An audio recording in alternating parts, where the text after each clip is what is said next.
This is going to be part one of creating my pear painting. Start out with the contour drawing.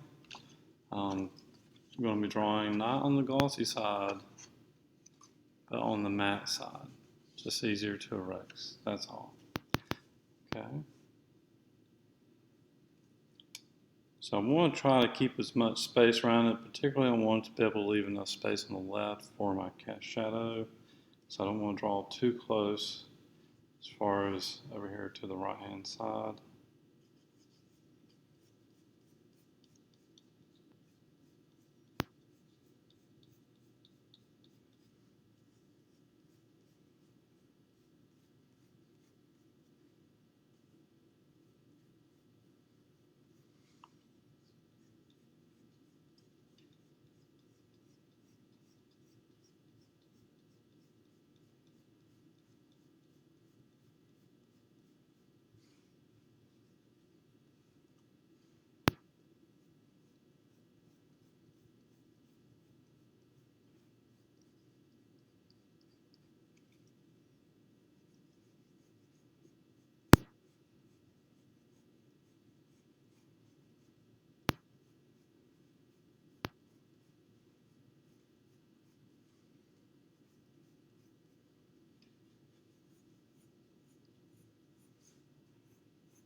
Alright, start drawing some cast shadow in there. So I can sort of these multiple cast shadows. So there's multiple light sources.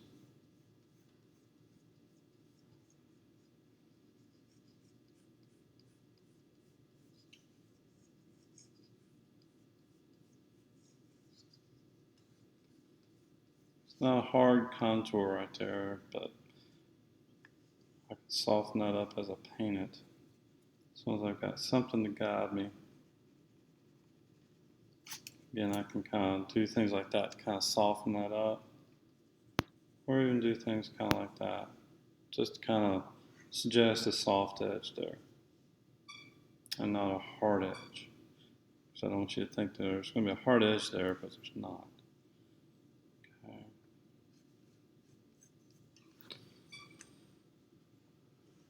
A bit of a wrinkle or fold in the background here.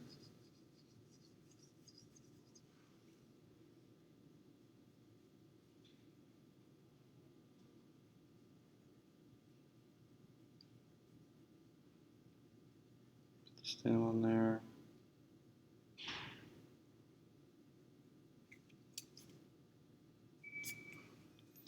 And that's about it. not really a whole lot I can do inside here. I can sort of suggest a little bit of some variation of values and maybe where this highlight is, kind of like that, a little ragged edge there to create sort of a subtle soft edge. Try not to do contour like this because there's really nothing inside there that definitive as far as a hard edge or kind of a little bit of different color value variation through here. A shadow kind of through here.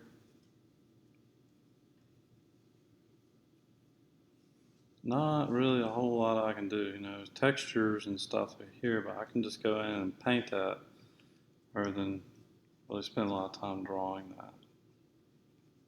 Okay, so in the end, I do not want an outline around this. Right now what you see is a kind of an outline, contour. In the end, I want a color to define the edge or a value to define the edge, okay? No outline. No outline exists around this. It's implied, okay? We do not have outlines around us. When we draw contours and outlines, it's basically an abstraction, okay? So in the end, we want it to look more like reality. Therefore, we got to put in the color, the value, the texture to create our edges, okay? All right, so I think I'm good to go with that and start painting. Now, the main purpose of this whole thing is to get you to mix your colors by observing what you see and try to mix something like that, okay? Because in the end, this is what we want to avoid, okay? This would be sort of a left brain representation of this pair. So we want something much more representative in terms of the color. So if students were to think to, paint this, generally they would think, oh, I see yellow, green, kind of a red in there, and then that's what they paint.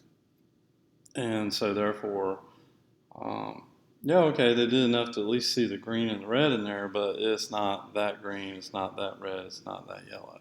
That's a very symbolic way of thinking, right? So anyway, so we want to avoid that. We want to mix colors that are much more like what we see. And that is why we do these exercises, okay? So when we look at this, so which colors would we see as maybe being more like what we're looking at here? Well, I'm seeing something, okay, yellow, yes, but maybe more like this yellow. So therefore we use purple.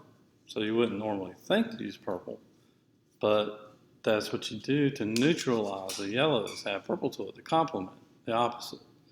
And that creates a neutral, a duller yellow, dirtier yellow, more natural, desaturated, neutral yellow, okay? So adding black to it wouldn't necessarily do it, okay? That would, or maybe if you had a brown, maybe you can mix that with it. But adding complements is a time-proven method by artists to create neutrals, okay? Use the complements. So when we go to do this green, maybe we'll, I don't know if we'll, maybe, a little green and orange, look what that does. Maybe, something like that. But I will say, once we mix this dirty yellow color, we can use that to kind of mix in with our orange and mix in with our green to dull down the greens, dull down the oranges, use our dull mixture of yellow to add into it because that's what's already here. So this is going to be, I'm going to show you basically the approach that I suggest doing. Now also there's the background. We got to figure out what that background color is. And let me see, looking at our charts here, what am I seeing that's kind of closely related? It's kind of a greenish, a dull greenish color. It might be purple and green. Might get us something. If we're mixing a little bit more white with that, that might get us there. That's too green. But that's starting to get there. Okay. So purple and green as our, purple has red in it, green has yellow in it, and therefore they're kind of complement sort of in that way. Because, red's opposite of green, yellow's are opposite of purple, so they kind of will neutralize a little bit. So I'm seeing that for maybe the background. Okay, so that's why we do these charts. Yeah, that's getting there too. That's actually doing pretty good. Okay, so maybe a little orange, blue, or purple and green. So maybe we'll try that for the background. Okay, so that's why we made these charts. So then we kind of know where to start in terms of making our mixtures. Okay, so this is going to take several stages. Layering, because this paint's so thin, it's going to go on like a glaze. Okay, and I can show you some different stages of some of the other paintings I've done where I was sort of starting the pear, and this will be a good initial start. If we can get this started, then we can start to layer in the colors of the greens and the orange reds and things like that, but it goes on transparent and thin, so it's going to take multiple coats before it starts to really get some more opacity to it. Now this was another student's, but you can start to see there that just how it starts to evolve has quite a bit of texture to it. I'm trying to blend as I go, and this one's pretty much fairly about complete. Just didn't get the shading in the background. Okay, all right. So let's see if we can at least get the initial color of the pear, kind of like this, some good light and dark, kind of some initial shading going on, and then maybe get the background painted, and that would be a good initial start. Okay. All right. So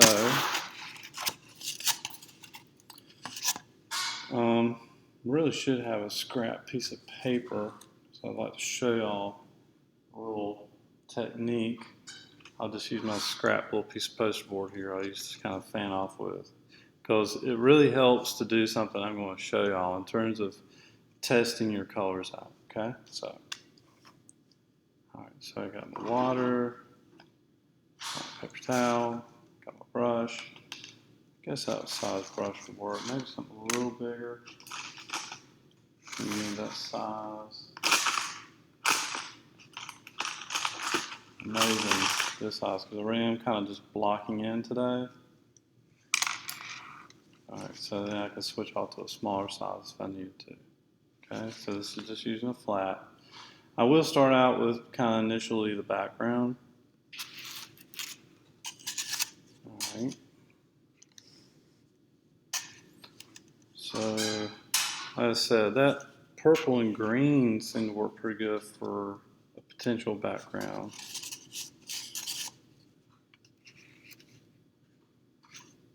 It's very light, so therefore it's going to take a lot of white to do that as well.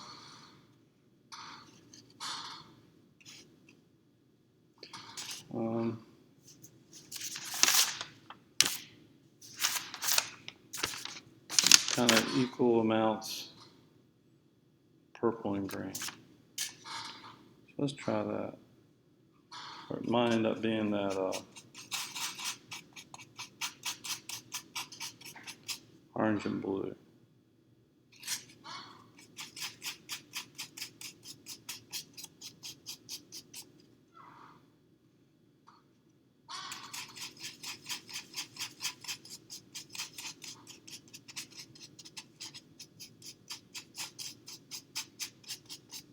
It's pretty gray.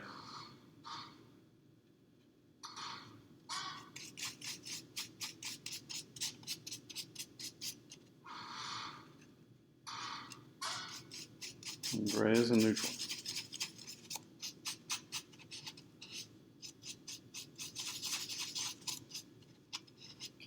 Grays are also kind of on the cool side of things. Now this is where I can take my scrap piece of paper. Now if you have a piece of paper like I have here, I can also kind of brush up against the side there to kind of test out my color. But you can also take a scrap piece of paper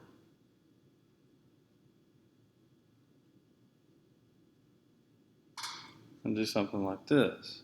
Now obviously I think that's way too dark.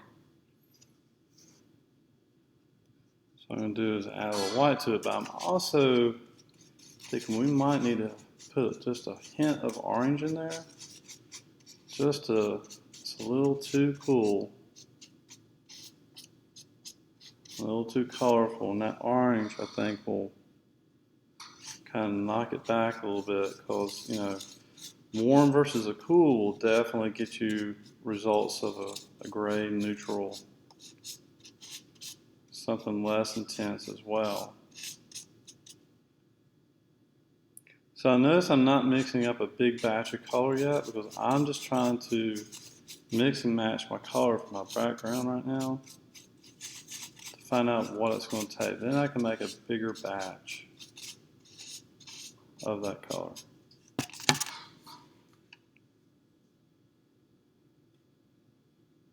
It's looking pretty gray now. Too dark though, way too dark. I think I went too far with it. I think I might have to put some of that purple back into it. So by the time I end up finding my color, I may have mixed up enough paint here where I can paint the background.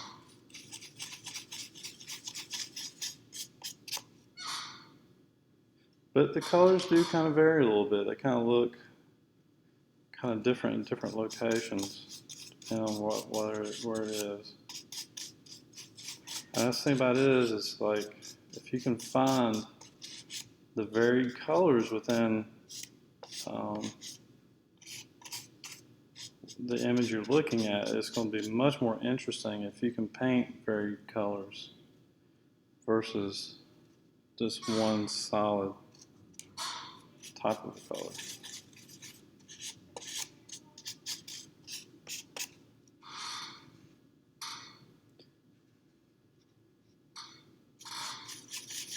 I might have put too much purple in there.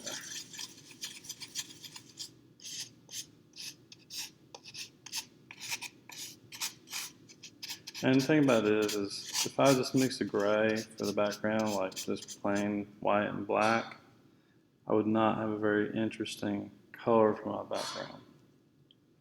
This will make it interesting.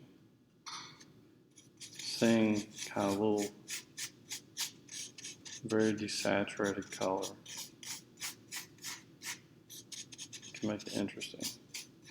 So I can kind of maybe start with this, and then I can see how it looks, and then go back, and of course I can change it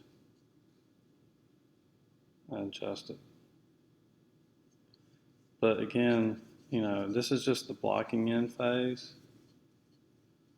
I can already tell this can be maybe a little too dark. But I keep saying you won't know it till you see it. You try to, that's why I like acrylics, is that you can put down something, see how it looks, and then quickly paint back over it to adjust it, because it dries fast. That's where the drying fast is a benefit.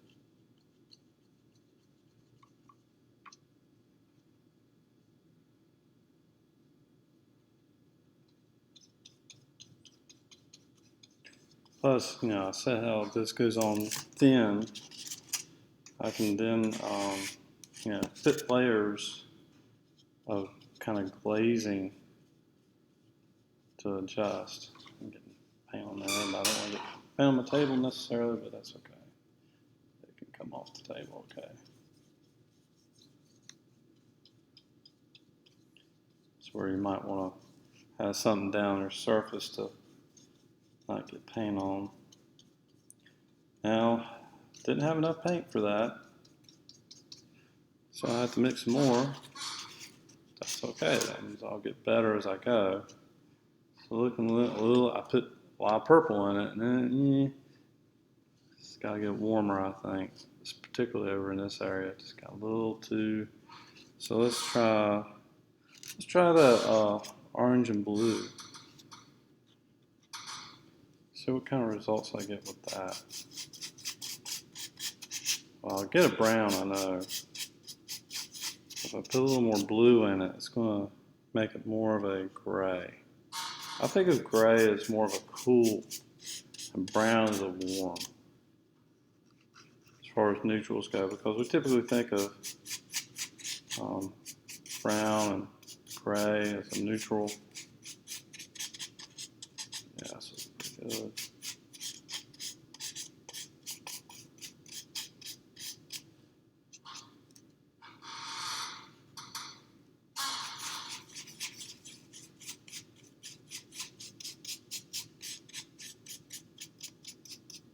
That's looking real good, actually.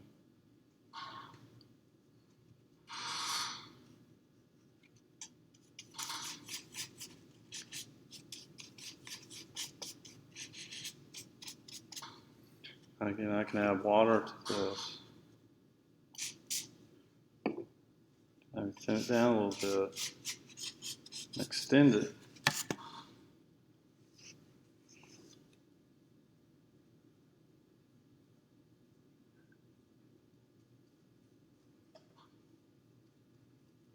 Again, this is pretty much just sort of the blocking in phase. I'm even going to just sort of paint over my initial shadow contour there. I can go back in and put something back in.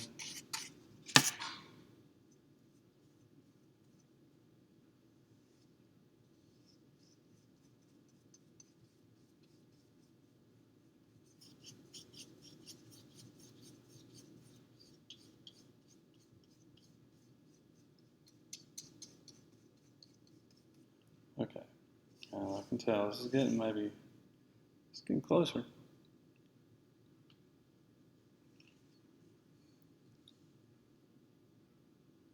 Maybe I need to put a hint of purple in there. So I'm going to take a little bit of purple and put in there with that green and blue.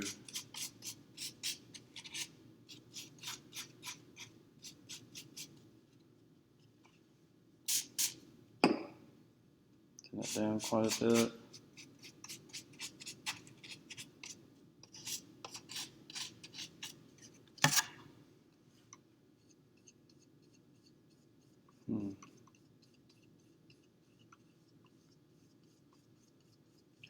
So many kind of variation of colors in here.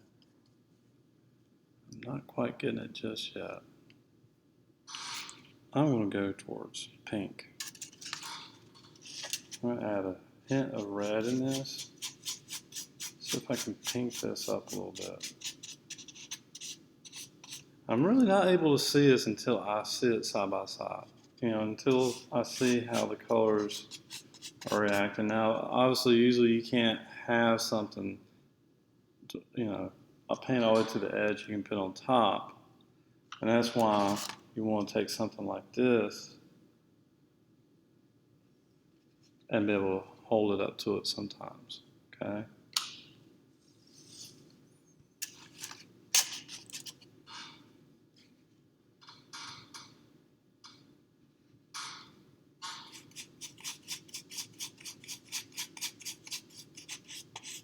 It's almost like, in the shadowy kind of areas of this, it's kind of a different kind of grayer than here. It gets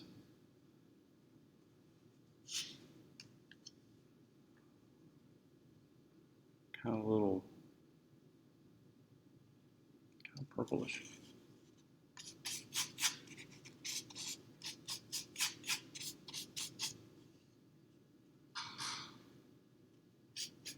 What it is, maybe adding that red wasn't such a bad idea, because that would get me purple with the blue that's in there as well.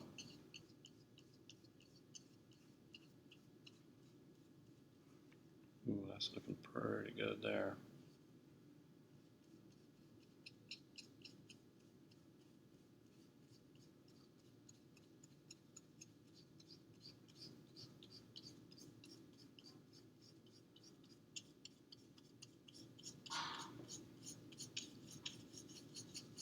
So again, just having one flat color doesn't necessarily always do a very good thing. You gotta find the variations and varieties of colors, because usually in the light and shadow you're going to have kind of some different things going on.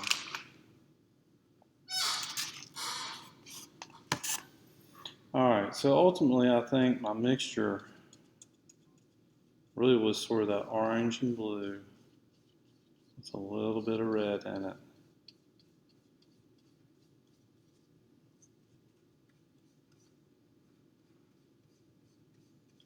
That did a couple of things.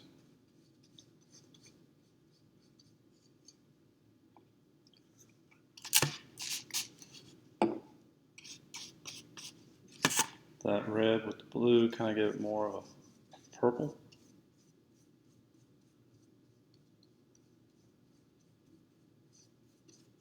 But the orange and blue definitely got it neutral.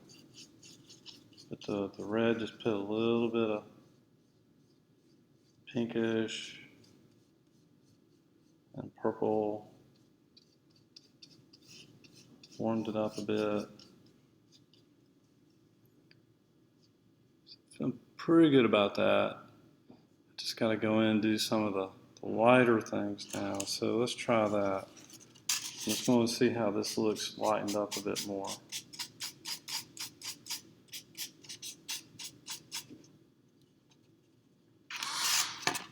I really need to put my paints up here.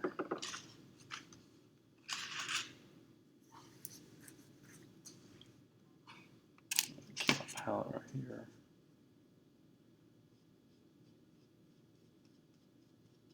Now if I need to, I feel like I need to put some blue in there, I can. Take a little bit of blue, put in with that mixture.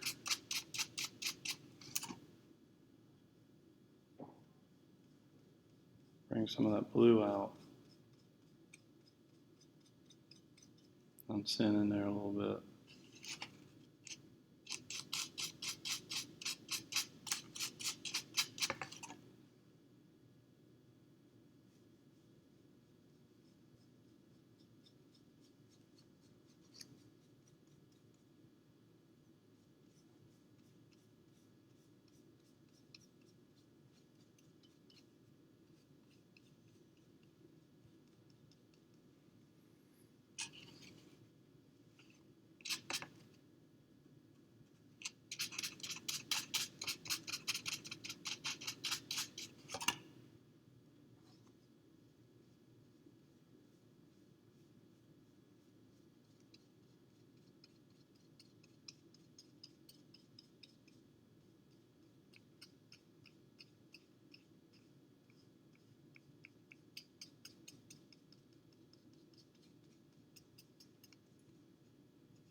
Soften that edge a little bit there.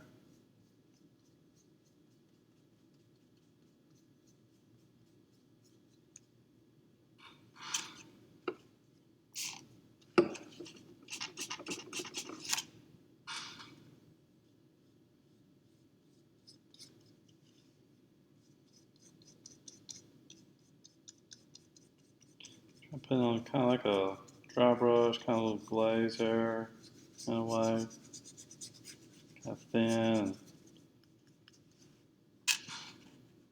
I just didn't have enough paint on that.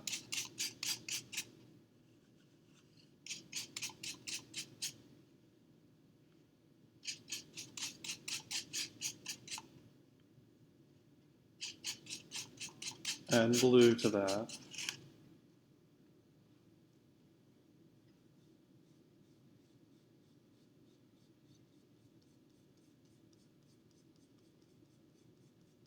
See, what's nice about having that kind of underbase with that kind of dark and glazing like this, I mean, some of that kind of peeks through and really kind of adds richness to it. It's terms of your colors, because they just kind of show through.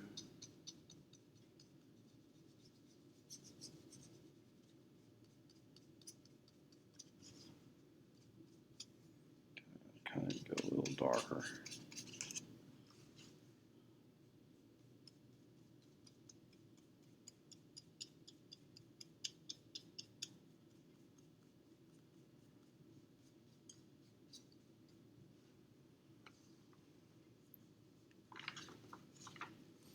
Now, ultimately, I don't know if this is drying up to be light enough, but you can see my background is starting to match up pretty good.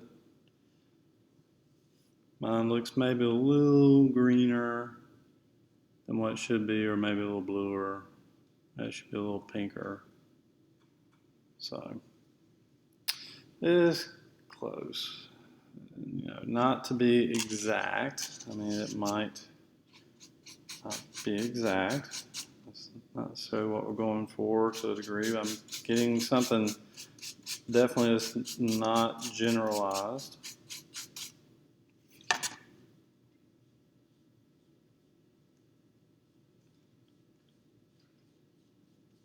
It's got a lot of richness and variety.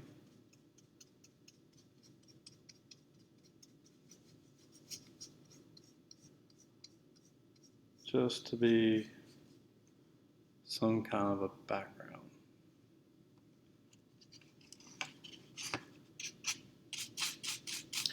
Whoa, too much.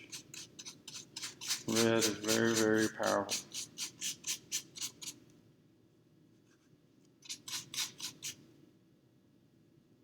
Very potent.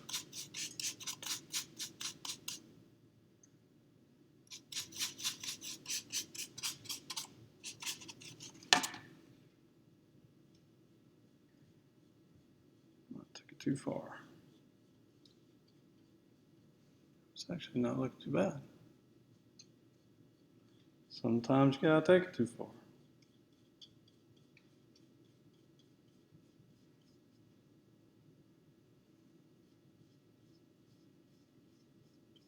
Find out what something is and what it isn't.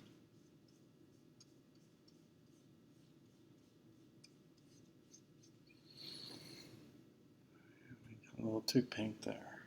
It's okay. All right, so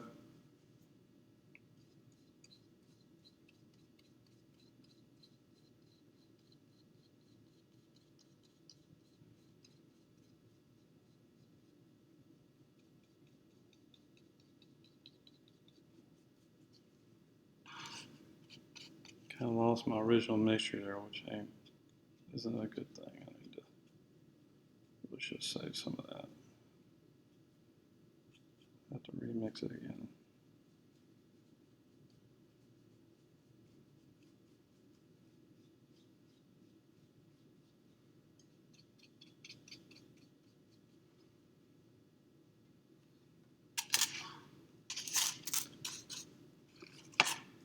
All right, so I do need to start getting into the pear.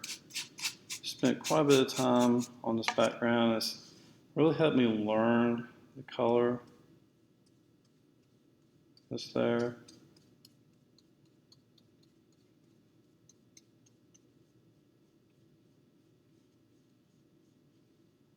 Trial and error. It's about the only way I know to do things. Maybe eventually get confident enough to where things happen without having to make adjustments, but I generally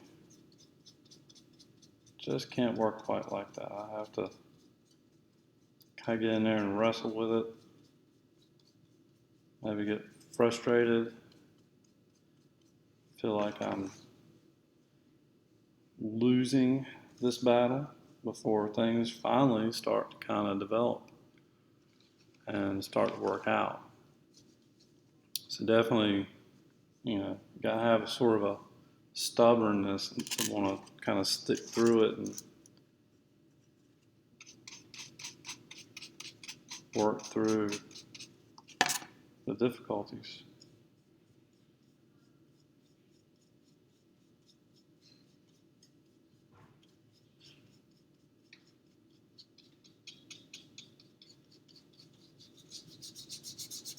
experimenting.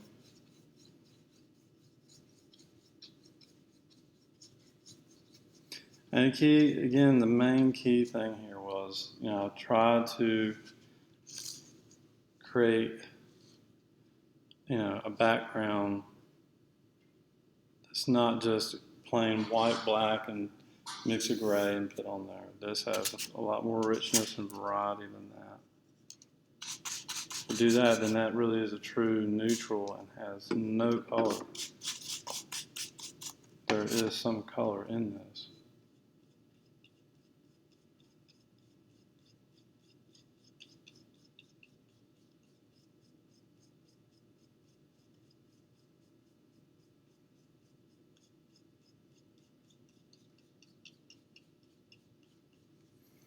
Again, it's not about making it just perfect, but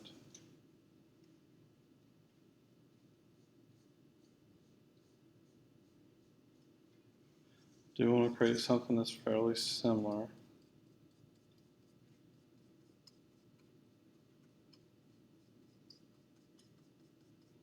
I want my colors to be just made up and generalized and non-specific.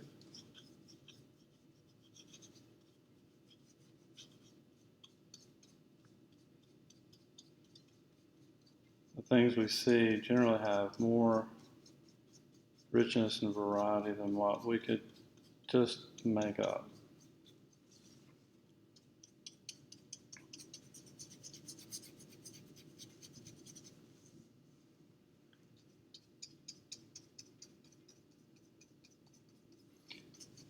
In other words, it has a certain amount of complexity and not overly simplified. Okay? So I think I'm going to leave that at that for now. Okay? So you can start to see all the color I've put into this. I mean, there's sort of some pinks and a little bit of blues and some greens and just, it varies in different places. Still not quite there, but it's a good start. Okay? So now I'm going to start blocking in my pear. Okay? And I got to mix the color that's sort of so what you do when you do the pear, okay, just like I did with this background, I did kind of try to figure out a generalized color for that. And I was going for something kind of like this, but then the shadows, it's a little different and everything. But really for the pear, what I would try to do is find one mixture to paint the whole thing. Now I know it sounds generalized, but what that can act as our base, and then we can lighten and darken and add color to it. So what I'm going to strive for is this right here. Where you find your brightest color or the true color of the object is in between the light and the shadow. Because light will bleach out a color, shadow will just, desaturate a color, and so you can't see the color. It just gets dulled out. So your main color, the local color of the object, is going to be right in the center, to where it's not really being affected by light or shadow. So I'm going to strive for this color, even though it kind of, that is the general overall color of the object, I think is right here, okay? So maybe something like that. So I'm going to try to mix that color, paint the whole thing, and then I can use that color throughout, then to kind of put maybe some green in it, maybe some red and orange in it, and it'll kind of act as a brown to neutralize those colors as well. So let me just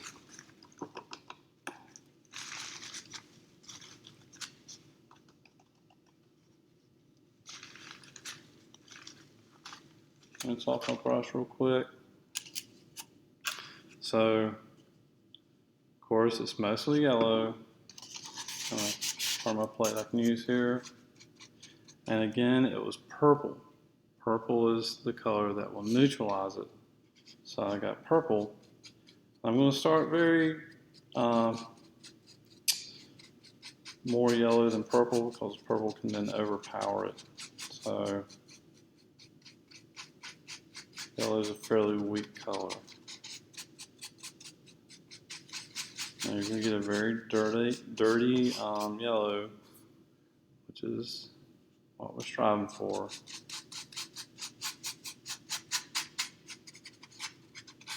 And I am trying to mix up a good little bit of it.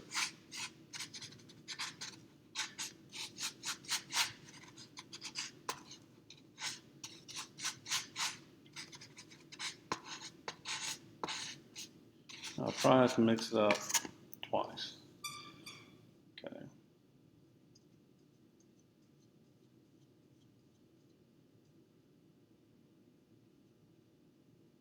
Get some of my contour back here a little bit. Now, being that I'm painting on the matte side of this paper, it is soaking up quite a bit of paint.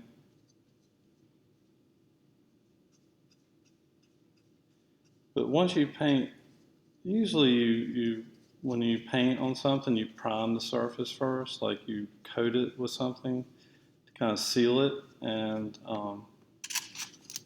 that's called a primer. And what we're doing here, essentially, once we've coated this once with acrylic, acrylic is basically like plastic, it will, the painting surface will be sealed. So when you paint on the paper, before it's been sealed, it's going to feel a lot different. It's going to like kind of pull and drag and take a lot more paint, absorb it.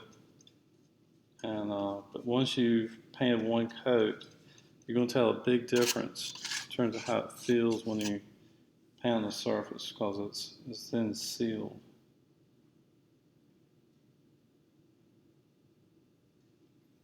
Originally, you could have used a primer, which in painting we call that a gesso. It's basically just a thick white acrylic paint. But that's okay. Sometimes those steps don't have to be followed, and you just kind of start out with just painting on it, and then that seals it, and then you paint more layers on it. So that's a good initial layer. I'm going to let that dry real quick, and I will just kind of quickly, just so I don't have a white there. And you know what? I'm actually going to mix the black for that stem. And again, I don't want to generalize too much. And I just want to show you just how you can mix a black. You take red and green, will actually get you very close to a black. And I like to,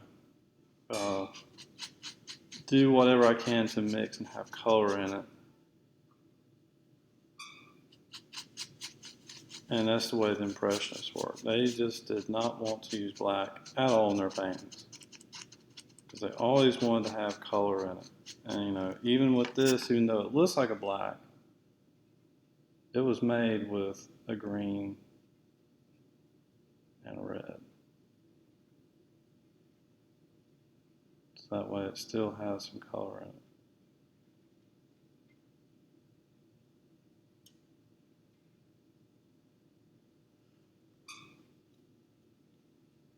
Okay.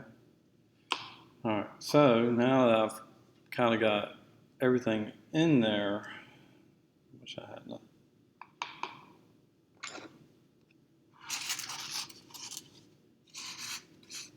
If I kind of just left, I think I got a little too wide on my stem there.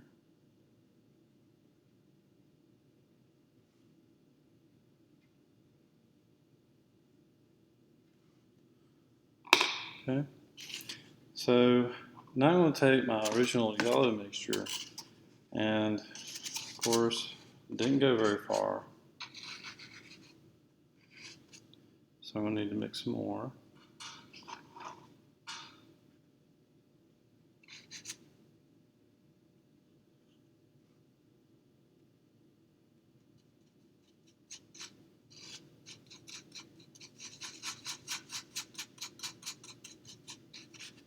I'm going to go a little bit more purple this time. Get it really dirty. I can always add brighter. I can go back with even straight yellow on top of it, and it would not make, yellow is so transparent. It'll brighten it up a little bit, but it won't make it straight. yellow. So what I'm going to do is I'm going to put a second coat on this.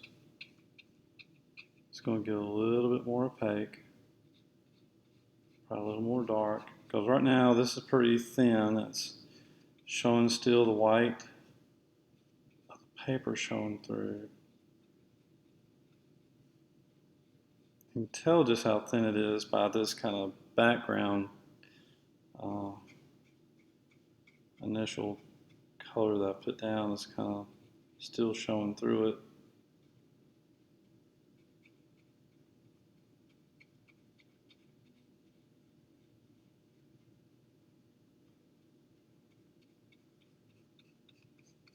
So you're going to probably see your brush strokes. It's not going to look smooth just because it's so thin and transparent. It's going to look, you can see a lot of texture in there. And of course that might be a little annoying at first, but that's happening. But the more layers of this we put on here, the more. Now what you don't want to do is put down a really thick glob coat of paint. You're much better off putting down these sort of glazed transparent layers. And as you start to do that, it'll start again thicken and become more opaque. And what that does is it allows you each time, it's basically glazing, is then to kind of refine your surface and your color and your blending, everything like that. So right now, it's getting there, okay? It's stages, right?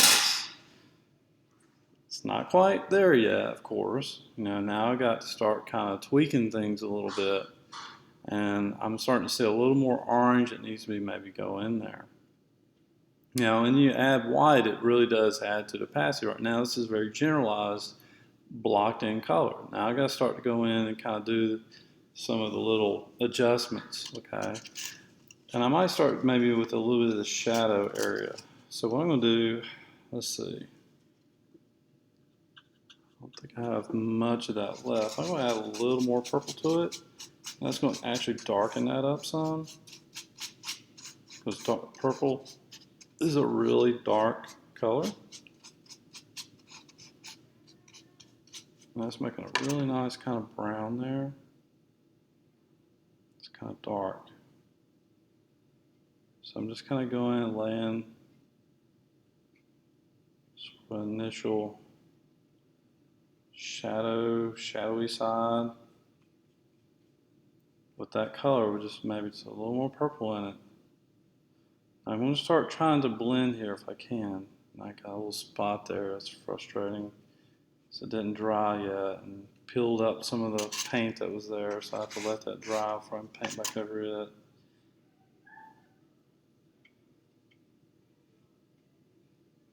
So what happens if you keep brushing over an area that was just sort of recently painted, you'll peel back some of the paint that was there and kind of reveal underneath, you know, and therefore it's not, you know, opaque, you know, so therefore it's now got this sort of little hole there.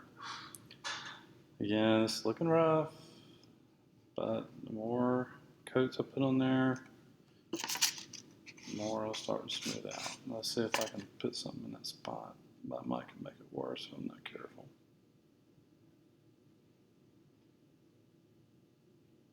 So don't let it dry. Again, see right there, now I got a little spot there. You can always go back over it, it's okay. Part of the process. So I'm going to start adding a little bit of white to that actually. And I'm going to add a little water to this.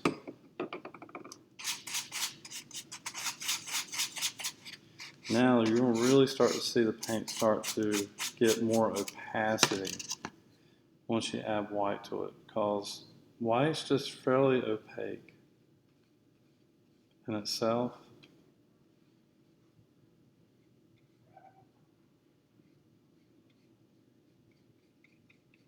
All I'm trying to do right now is really start to kind of get into some of the shading, and see now here I'm really going to try to blend this if I can. Try to get a little bit of gradation kind of going on. if I can. Try to start smoothing things out a little bit.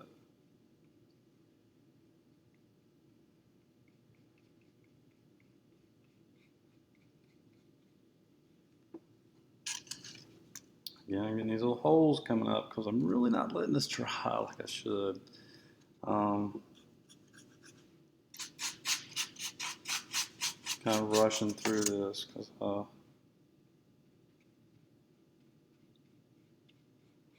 some time constraint here a little bit.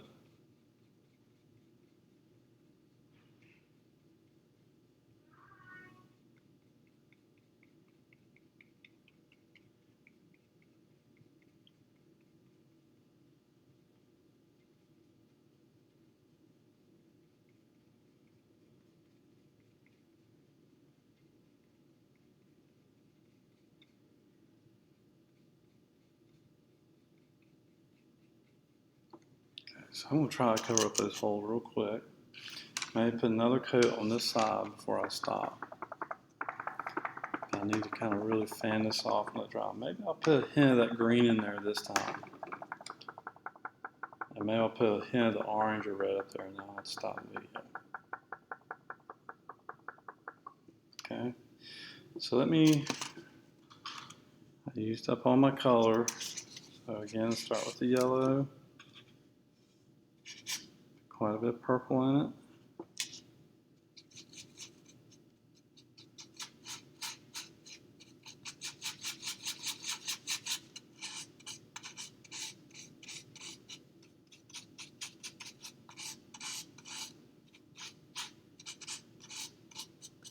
Like I said, I was going to put a little bit of green in there.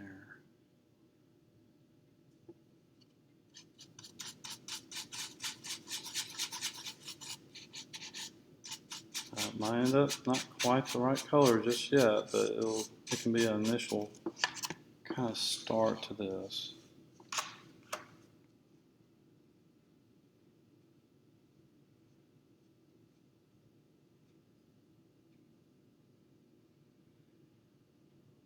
It's mostly down around this outer side over here.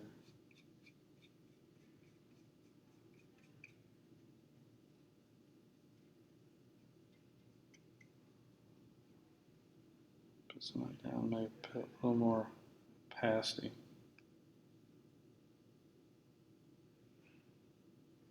I'll smooth this out a little bit.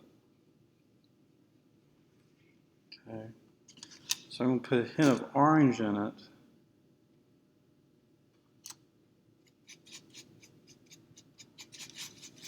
Oh, I got too much green in there.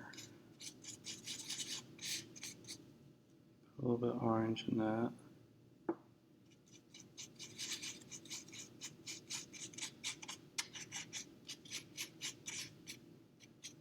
There we go. Getting pretty brown there.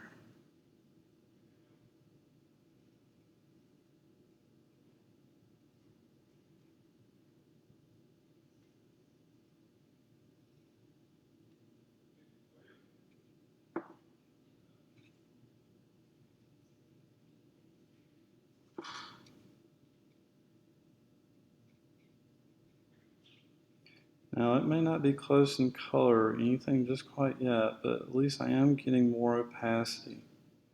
And things are starting to smooth out a bit. Not seeing the white of that paper coming through anymore. Not seeing as much texture anymore. And I think this is what, like my fourth coat of paint on here.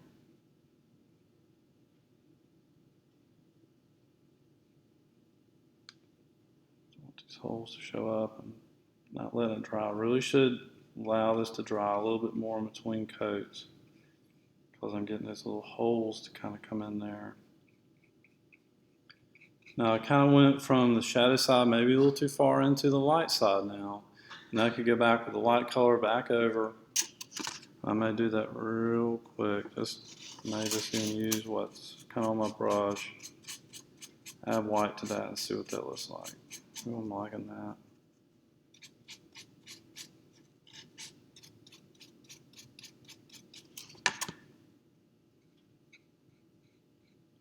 rid of that little spot right there. I think I'm getting a little too light with it though.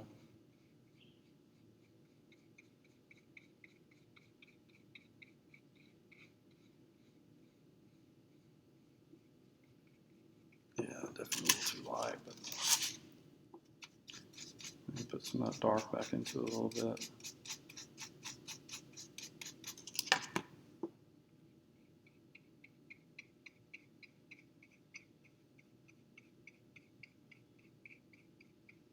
And I'm going to start to kind of blend as I go across here.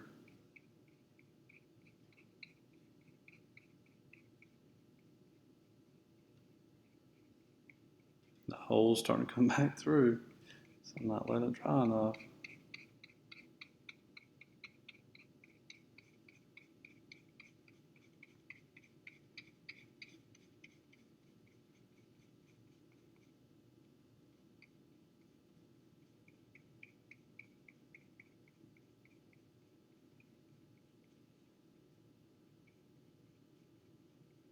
I'm afraid it's about to happen again if I'm not careful like that right there.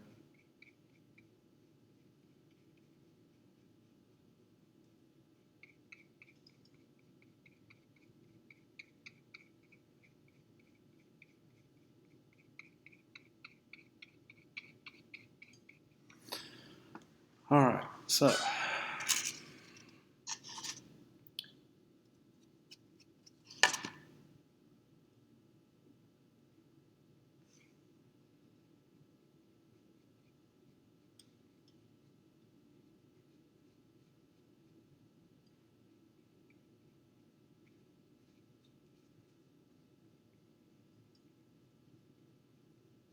with each layer, I'm able to then introduce a little more color refinement, a little more color variation, a little bit more blending and so forth as I go. And I feel like I'm going to stop at this point. I know I still got a lot left to do, but it is fairly blocked in. I don't have my Cashoda really in there yet, but I feel like, I still would like to, and I'll go ahead and do it. Really need to go with something a little bit more orange.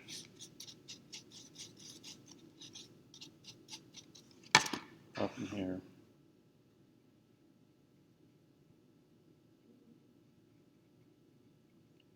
It's way too light. At least I've started to introduce that.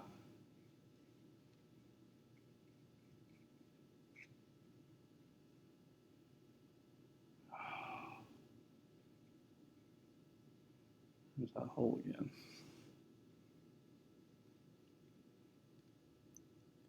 Let's see if I can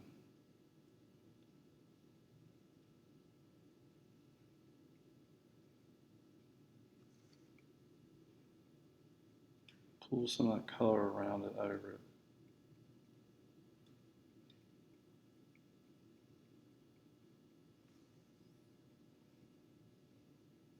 Generally though, the thing about it is if you keep messing with stuff like that, sometimes it makes it worse. Just really gotta let it dry.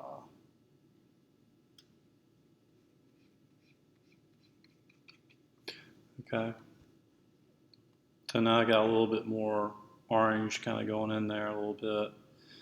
Of course, it needs to get a lot darker, but I had sort of some white mixed in with that. So, all right, initial start, and then we'll go from there.